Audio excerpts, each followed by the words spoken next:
यशस्वी आणि अयशस्वी लोकांमधला मुख्य एक फरक तुम्हाला माहिती आहे का? की यशस्वी जो व्यक्ती आहे ना, तो अपयशाने खचून न आता प्रत्येक पाऊल सकारात्मकतेने आणि मागचं अपयश विसरून टाकतो. आणि जो अपयशी व्यक्ती आहे, तो सतत आपल्या अपयशाने खचलेला असतो, की माझ्याच बाबतीत हे घडतं, मीच अनलकी आहे, या प्रकारच्या मानसिकतेमध्ये तो जगतो.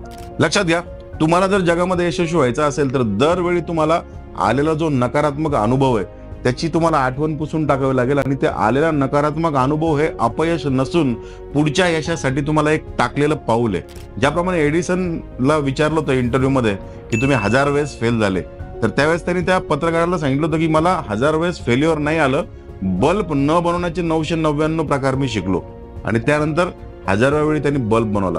सो साधारणतः तुम्हाला जर यशस्वी व्हायचं असेल, तर तुमच्या जुन्या अपयशाचे पडसाद मनातून काढून टाकावे लागेल.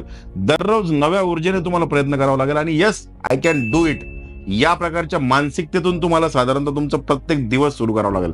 तुम्हाला जर जगामध्ये तुमच्या आयुष्यामध्ये यशस्वी होण्याचे सिक्रेट शिकायचे असतील, तर या रीलच्या खाली तुम्ही सक्सेस असं टाईप करून टाका आणि मी तुम्हाला unlock the power within you या एका फ्री 90 मिनिटच्या मास्टर क्लासची लिंक पाठवेल, जी तुमची जगाकडे जीवनाकडे बघण्याची परिभाषा बदलून टाकेल.